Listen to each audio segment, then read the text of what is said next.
We just test drove the Blazer EV RS in red. After reading about it and seeing pictures or videos of the Blazer, and now after driving it and experiencing it, what did you think? What are your thoughts? I was honestly surprised, Drew. Really? Yeah. So we meme on it a bunch in the podcast. Mostly me. Yeah, and also in the Discord where we meme about the idea of the Blazer effect.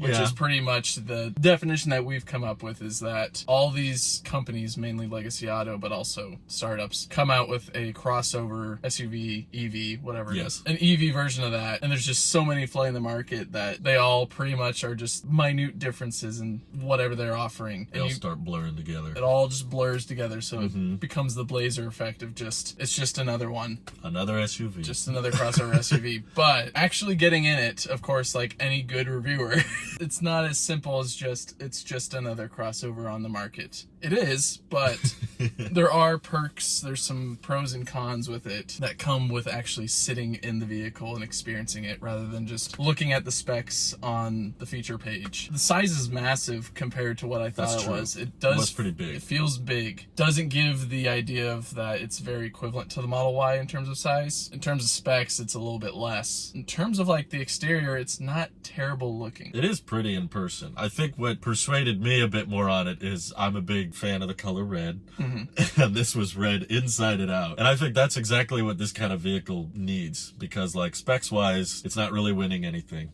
You floored it at one point. Yep. See how fast we could get it. I think you were in sport mode, and we floored it, and it was kind of it wasn't the fastest thing. It didn't feel like, at least in the Model Y, that feeling of this is acceleration, or like in the Model 3, whether it's the long range or performance. True. It feels a lot more. Well, it's a Model 3. We may have been spoiled with our fast EV. I think so. Even though it was a tad bit lackluster in terms of performance, it sounds like from what the dealership lady was saying is that a SS version is coming out, which is the top of the line performance version that the Camaros are known for, and it seems like the Blazer's following that naming scheme for their trims. There is still a ceiling to reach. It felt like it, at least to me. I felt like the car wanted to do more, even though we had all the modes out. I was like, a car that looks like this should go push you back in your seat. But like, just the overall package, I think, from an established automaker, some people might be hesitant from any startup or all-electric brand. Just the fact that it had ventilated seats, a fairly responsive UI, a pretty big screen. Had the heads-up display, which I had actually never tried before in any car, but it was sharp. It was a little bit higher than I was expecting. Usually with up in the most that I've tried out, they're a little bit lower, in which I'm perfectly fine with, because typically if you have a gauge cluster, you're looking down there anyways. So having the heads-up display pretty much in that same area is okay, but being a little bit more up on the road, at first I thought, well, that's kind of annoying, I'm having to look more up, but then I realized that's where the road is. Just keep your eyes on the road. So that's a lot safer. And with the Google navigation, it then threw a lot of the information, not just on the center screen that's kind of angled towards the driver, but also to the gauge cluster, and then also the heads-up display. So many different directions all at once. Some people might like that redundancy. Some people might prefer a cleaner, more basic interior. So it's just options. Things they got right. There's a ton of leg room in the second row. Not as much storage space. There's no frunk. The trunk wasn't huge, and the range wasn't amazing, or the efficiency, but it had grab handles for everyone except the driver. I don't think the driver needs it if they got a steering wheel. They got a steering wheel. So everybody gets a grab handle. The vents were really easy to control and point. I like that. The fact that you can just twist it and it's off, twist it back and it's on. You can do halfway to get some in between. It's not just completely on and off. And then also, because it's a sphere vent, you're able to kind of contort any direction, and there's a ton of them as well. So sitting in it, it was kind of a hot, not like super hot day, but it was kind of hot in the car. We were sitting in the sun, and it cooled us down pretty well. I felt cool the whole entire time I was in that car. I never felt hot and uncomfortable, except for trying to navigate out, because there's so many. There was a sea of them we had to navigate out. But I think they did pretty good with it. Even though that, like you said, maybe the software needs just a little bit more organization, or I guess logic to how you navigate around. I think what they should steal from everybody else, and including Rivian and Teslas, just having a quick menu bar at the bottom where you can just tap one thing to launch. Okay, there's your map, there's your camera. There was a lot of double clicking, like go home to go charge. But they do let you precondition for fast charging. Yeah, which nice little button right there. Tesla still doesn't, and I love that feature, so I'm glad they made it. Also, I'll give them props for a legacy automaker that's trying to keep things familiar for people. Still no start button. That was awesome. Thank you. That was really great. You just get in and go. Sure. Also, the one pedal driving was aggressive. strict, pretty aggressive. For a legacy automaker, they usually like to keep it. It's got creep, just like a gas car, make it feel so familiar. Right. But no, this one they were okay with. Like, no, just it comes to a stop. Going back to the stock for Oh yeah. changing what direction of driving you're going, Yeah. or none if you want to do neutral or whatever. That was a little bit annoying because You gotta go in. you have to pull it towards you and then go up or down for reverse and drive. Otherwise, you'll run into what I did.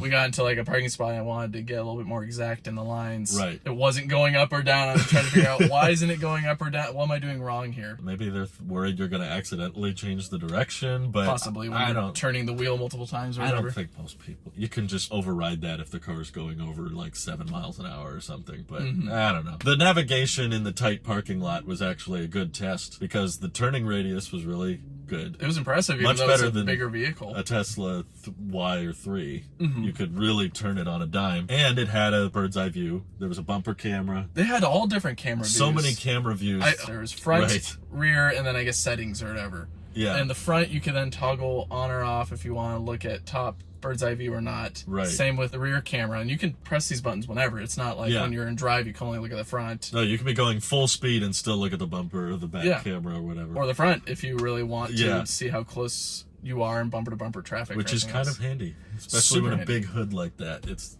makes it feel a lot smaller and easier to navigate. Right. It was very tight. I was like, oh, don't scratch. There's a couple times where two there's like blazers at some the same time. bars on the ground that I was navigating around, and I was thinking I better not like clip those, and then it swings up and smashes into the side. But it worked. You could see it. You could see how close you were on the camera feeds. I didn't 100% trust it, but You shouldn't, I but used it as a guiding tool. it did of work. How relatively close am I to things, and then I'd look around just to make sure. To me, it's more like, I would say, an experience vehicle, as in if you get in it and ride around and drive in it, there's a lot of quality of life features that maybe wouldn't show up on a paper sheet. If you're just cross-shopping this with a Model Y, you'll just be like, well, the Y charges faster, it goes longer, it's faster acceleration. But then you find all these quality of life things when you're actually driving it, using it, that are like, Sure. oh, this is kind of handy. Oh, that's kind of nice. Oh, that's kind of nice. They kind of just piled up. So. Right. I guess before we get to the Monroney sticker, which they had on it as well, it had, I think, multiple places you could store your phone, and it had a decent There's cup. one wireless charger. I wish we brought our water so we can check how big the cup holders were. It seems like that's something It that seems decent. me and Louise need to work on, bringing our waters with us. And the back seat had a okay-ish armrest for if you're a passenger on the left or right. Didn't extend out a ton, but at least they had the seat pockets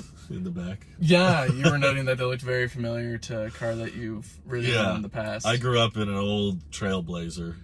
I was in the third row of that thing for most of my life. So this felt a little familiar in that regard. But with the Monroney sticker, that's what really surprised me at the end. Right. There's all these features of like heated and cooled seats, top-down cameras and all that.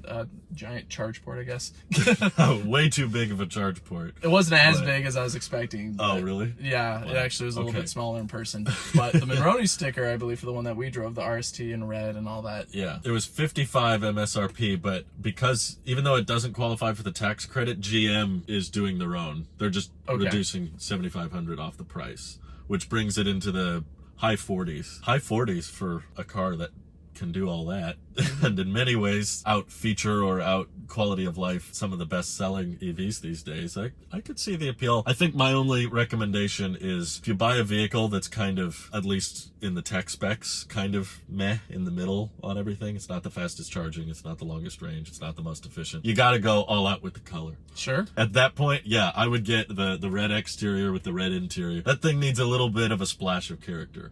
I don't think I would enjoy it as much if it was a a white exterior, black interior, like just basic bare bones. It's like, nah, you gotta live a little with a car like that.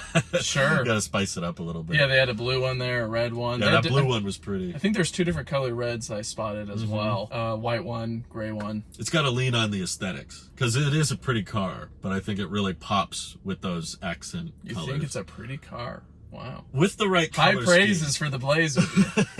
It does have a bit more styling. I don't know. I know the Model Y is popular and all, but it's just there's so many 3 and Ys that have so many design similarities. The Blazer at least is a little bit more recognizable. They had that little bow tie. She said it turns green when it's fully charged. Right.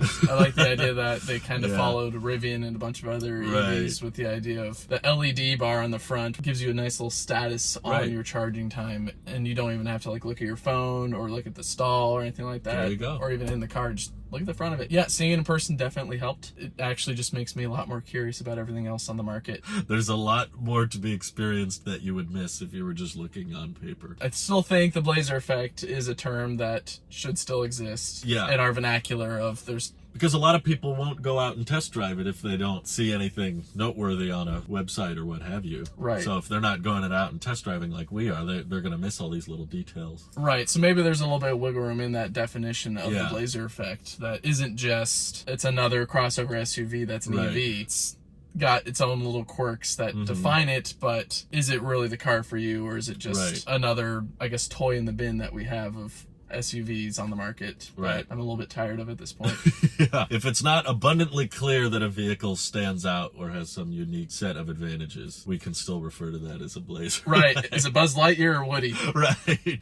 It's kind of a sleeper in a way, but they had a lot of them, so I'm sure you can find some good deals on them now. They're making them. They got a lot. There's no question about it. And they should be getting supercharger access. GM is on the list on Tesla's website. We'll see if they come around in, I think, June or July is when most are expected to join up. Should get an adapter, and it peaks at 150 kilowatts, so you don't have to worry too much about you won't have the Bolt situation. Right, the amperage limitation. Thanks to everyone supporting directly, and thanks, Mike, for helping me find a good place to test drive one. Let us know other vehicles you'd like us to check out. Thanks. Bye. Bye.